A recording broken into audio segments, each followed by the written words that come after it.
देखिए ये घटिया, बिल्कुल ये घटिया राजनीति, एक राजनीति के स्तर को गिराना, पूरे आंदोलन को धूमिल करना, उसको ध्वस्त करना, उसको तोड़ना। जो पैदा करता है वो पिज्जा खाए भी नहीं क्या?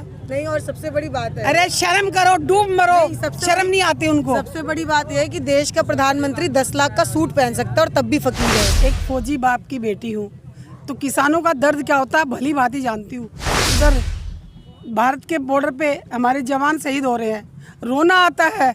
और ये हमारा प्रधानमंत्री जी तोते उड़ा रहे हैं, मैने उड़ा रहे हैं, कभी मोर उड़ा रहे हैं, उनको दाने डाल रहे हैं। वीडियो में कही गई बातों का फोर से कोई लेना देना नहीं है, वक्ता के निजी विचार हैं। हमारा मकसद आप तक हूबहू जनता की आवाज़ पहुंचाना है। अगर इस वीडियो को लेकर कोई विवाद होता है तो इसके लिए फोर जिम्मेदार नहीं हो।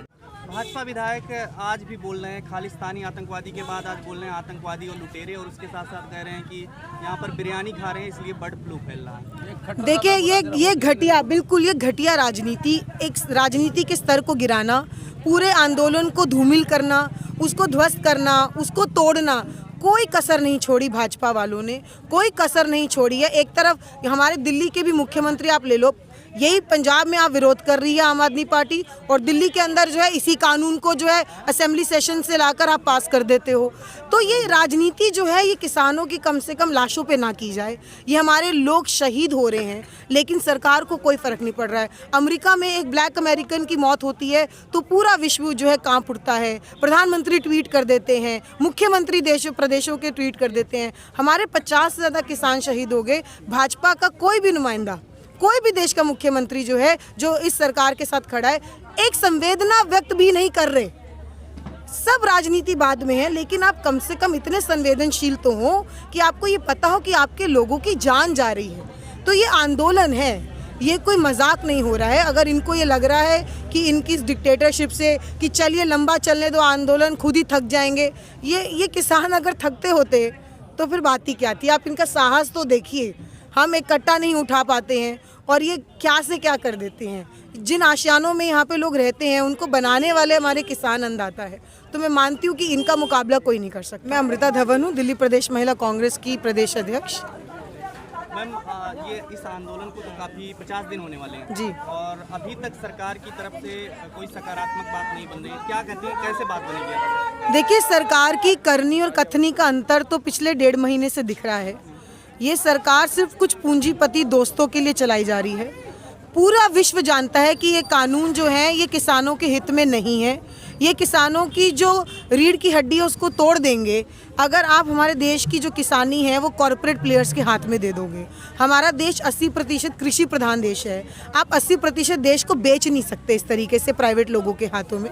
ये जो यहाँ बैठे हैं ये सही बैठे हैं, इनके हक की लड़ाई सिर्फ ये नहीं लड़ रहे, देश का वो हर व्यक्ति जो अन्नदाता से अन्न लेता है और खाता है, जो एक निवाला जिसको खाने को नसीब होता है, वो हर व्यक्ति इनके साथ खड़ा हुआ है। अगर कोई नहीं खड़ा तो सिर्फ वही लोग नहीं खड़े जो सरकार के नुमाइंदे हैं।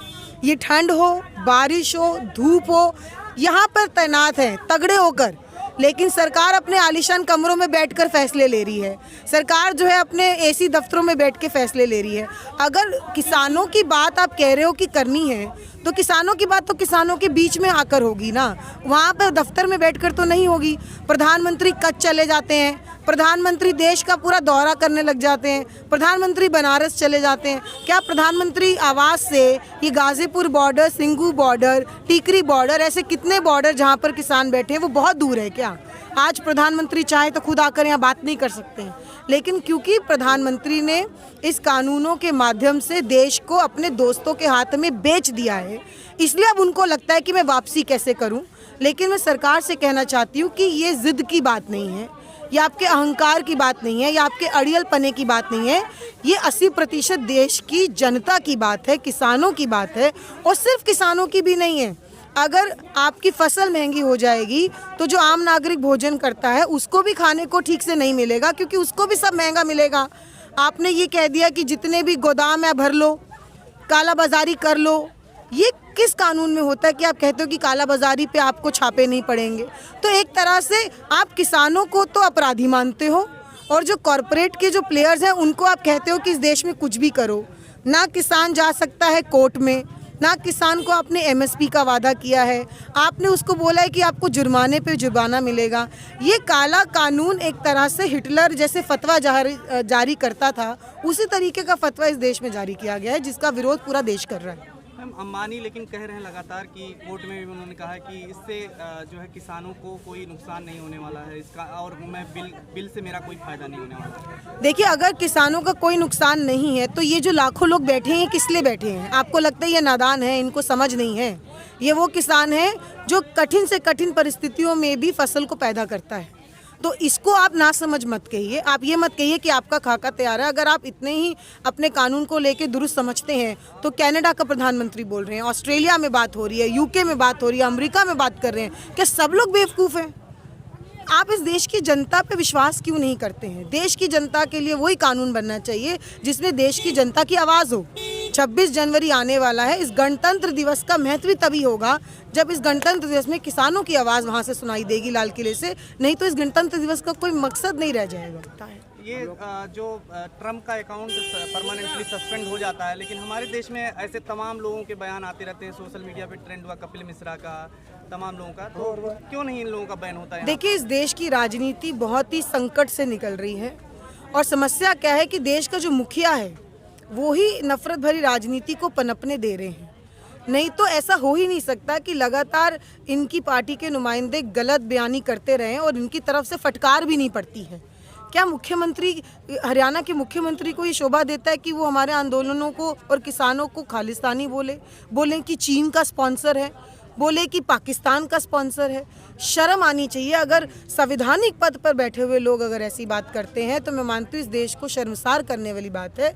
लेकिन जो आम जन है, जो नागरिक है, जो इनका दर्द समझता है, वो इनके साथ खड़ा है। सरकार नहीं खड़ी होगी, सरकार को या तो घुटने टेकने होंगे और कानूनों को वापस आज भी खट्टर सरकार ने जो है तोप चलवाए, वो आंसू गैस की गोले चलवाए, कैनन चलवाए, और वहाँ पर महापंचायत के पहले ये हुआ। ये सब क्या दिखाता है? ये दिखाता है कि फांसीवादी जो है इस देश में सरकार चल रही है और ये जो हिटलर शाही है ये पूरे चरम सीमा पर है। पर ये कितना ही जो है लोगों को परेशान कर लें, हम डरने वाले तो हैं नहीं। अगर डरना होता तो अब तक सब डर चुके होते। ये और पक्के हुए जा रहे हैं। अगर प्रधानमंत्री को लगता है कि उनका इरादा पक्का है तो अभी किसानों की गलियों में आए नहीं वो आकर देखे तो उन्हें पता चलेगा कि इनका इरादा कितना पक्का है। मैम, राहुल गांधी का ट्वीट आया है कि जो है अब तो कम से कम प्रधानमंत्री को मान लेनी चाहिए बात। तो ये राहुल गांधी जी क्यों दिखते नहीं है, मतलब रोड पे क्यों नहीं दिखते हैं? ट्वीट देखिए, ये आंदोलन किसानों का है, किसी राजनीतिक पार्टी का आंदोलन नहीं है। ये सब पार्टियां जो मानती हैं कि काले कानून ये किसानों के हित में नहीं है, वो इनके साथ खड़े हैं। उनको झंडा लाकर खड़े होने की जरूरत नहीं है। वो भी इस देश का हिस्सा ही हैं जो पार्टियां समर्थन कर रही हैं। वो कोई दूसरे विदेशों से आई हुई पार्टियां नहीं हैं। और हम नहीं चाहते कि किसानों के आंदोलन में किसी भी तरीके से किसी राजनीतिक पार्टी का कोई जो है बीच में आकर झंडा दिखाया जाए। ये किसानों की लड़ाई है और हर पार्टी इनके साथ खड़ी है, हर व्यक्ति इनके साथ खड़ा है। मैम, सुसाइड भी हुआ है कल एक, और लगातार हो रहा है आज भी। सुसाइड लगातार होते जा रहे हैं। 70 लगभग लोग शहीद हो चुके हैं अब तक। क्या कहना चाहेंगे, इनके लिए कैसे आवाज़ उठेगी और सरकार इतनी संवेदनहीन कैसे हो सकती है? इससे दिखाया जाता है कि किसान शहीद होने से भी नहीं घबराता। बहुत हिम्मत चाहिए होती है कि अपने एक आंदोलन के पीछे की मंशा को बरकरार रखने के लिए लोग अपनी जान जो है उसकी भी परवाह नहीं कर रहे हैं। कुछ तो सीखना चाहिए प्रधानमंत्री को। इतने मोटे मोटे आंसू जो है इस देश में जब भाषण देने आते हैं, चुनावी भाषण, तब वो बहाते हैं। क्या उनका, मैं मानती हूँ कि उन्होंने इस बात को प्रमाणित कर दिया है कि उनके हृदय में कोई भावनाएं है ही नहीं तो इतना लंबा अरसा नहीं लगता किसी प्रधानमंत्री को किसानों की बात समझने के। सुप्रीम कोर्ट में सुनवाई भी है कल, क्या कहना चाहेंगे? उम्मीद है कि सुप्रीम कोर्ट किसानों की बात को संज्ञान में लेगा, क्योंकि ऐसे बहुत से पहले भी निर्णय आए हैं जो कि बहुत निराशजनक रहे हैं। हम ये उम्मीद करते हैं कि सुप्रीम कोर्ट सरकार की बातों को एक तरफ रखकर जो किसानों की बात है उस पर अपने ध्यान को आकर्षित करेंगे, क्योंकि अगर कहीं कोई उम्मीद बची है तो सिर्फ कोर्ट से बची है। लेकिन मैं फिर से कहना चाहूँगी कि वो सरकार है जिसने देश के सारे सरकारी संस्थान ख़त्म कर दिए हैं। एक आखिरी उम्मीद बची है। सरकार से अंतिम रूप से आप क्या कहना चाहेंगे? सरकार से एक ही और आखिरी और सिर्फ सर्वप्रिय सभी की तरफ से मांग है कि ये तीनों कानून वापस हों और किसी भी तरीके से किसानों की इज्जत के साथ नहीं खेला जाए। आप क्या कहना चाहेंगे? मैं भी एक किसान परिवार से हूँ, एक फौजी बाप की बेटी हूँ, तो किसानों का दर्द क्या होता है भली भांति जानती हूँ।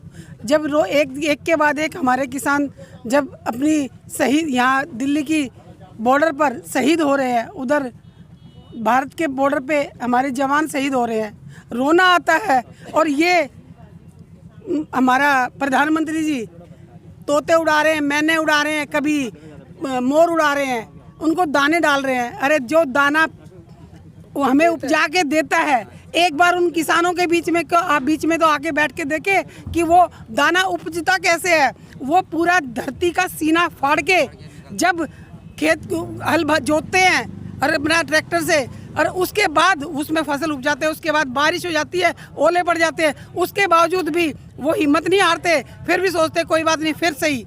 पर वो वो किसान का काम नहीं छोड़ते, अपना किसानगरी का जो काम है वो लगातार करते रहते हैं। ऐसे किसानों को जैसे जवान वहाँ पर हैं, ऐसे ही ये हमारे ज़मीन के हमारे जो खाते हैं हम उसके जवान हैं। अगर इन अन्नदाताओं के साथ अन्याय होगा तो हम कैसे चुप रहेंगे? ये इन अन्नदाताओं के साथ तो अन्याय है ही है, उसके साथ साथ हमारे पे भी अन्याय इसलिए हो रहा है। हम इसलिए खड़े हैं क्योंकि ये अंबानी और अडानी जो पूंजीपतियों की सरकार है, इनको ये किसानों को बेच रहे हैं, तो ये इनकी फसल भी सब कुछ वो उनके हवाले कर देंगे। तो ये सबसे बड़ी बोझ हमारी जेब पे प्रधानमंत्री और जो ये मोदी भक्त बोलते हैं ना, ये उनकी जेब पे भी डाका डलने वाला है। महंगाई इतनी बढ़ जाएगी कि संभाले नहीं संभलेगी, इतनी बुरी हालत हो जाएगी देश की। इस प्रधानमंत्री को इन किसानों की सुननी चाहिए, इनके बीच में आके तीनों कानूनों को वापस लेना चाहिए। रजत शर्मा है, वो ट्वीट करते हैं कि आखिर किसान क्या चाहते हैं, सुप्रीम कोर्ट की बात नहीं मानना चाहते हैं, और उसके बाद आखिर बचा क्या है, क्यों रोड पे घेरे हुए? हम तो गए ही नहीं, किसानों से तो पूछ को देखो, वो वहाँ जाके ट्वीट करते। एक बार किसानों में बीच में आके बैठ के बात करे ना, वो एक बार किसानों की सुने तो सही। वो प्रधानमंत्री जी एक बार किसानों के बीच में आए, रजत शर्मा प्रधान यहाँ पे आए ना किसानों के बीच, और किसानों से जवाब मांगे, ये किसान जवाब देंगे उनको। हम तो गए ही सुप्रीम कोर्ट। जो अभी मतलब यहाँ पे कुश्ती चल रही है और कुछ लोग जो है पिज्जा खा लिए, तो उन पर जो है स्टोरी बना करके जिस तरीके से दिखाया जाता है, वो क्या दिखाता है इस तरीके? अरे जो पैदा करेगा वो खाएगा भी नहीं क्या? जो पैदा करता है वो पिज्जा बनता किसका है? उस गेहूं का, उस गेहूं के आटे का। तो जो पैदा करता है वो पिज्जा खाए भी नहीं क्या? नहीं, और सबसे बड़ी बात है, अरे शर्म करो, डूब मरो, शर्म नहीं आती उनको। सबसे बड़ी बात यह है कि देश का प्रधानमंत्री 10 लाख का सूट पहन सकता है और तब भी फकीर है, लेकिन किसान पिज्जा नहीं खा सकता। ये सोच जो है ना, कभी लंगर भाव देखा ही नहीं ना इन्होंने, कभी लंगर में जाके सेवा नहीं की, इसलिए इनको आइडिया ही नहीं है कि लंगर की सेवा कैसी होती है। तो जब तक आएंगे नहीं, महसूस नहीं करेंगे, तो कभी भी इनके साथ जुड़ नहीं सकते। तो इसलिए हम चाहते हैं कि आए, बॉर्डर पर बात करें। किसान का बेटा ही तो जवान है ना, जितने किसान हैं उन्हीं के तो बच्चे जाते हैं बॉर्डर पे शहीद होने के लिए। तो कोई फर्क नहीं है, सब एक ही हैं। हम चाहते हैं कि सबका उत्थान हो, ना कि उनका नुकसान हो। खबरों में बने रहने के लिए फोरम 4 को सब्सक्राइब करें और नोटिफिकेशन पाने के लिए बेल आइकन दबाएं।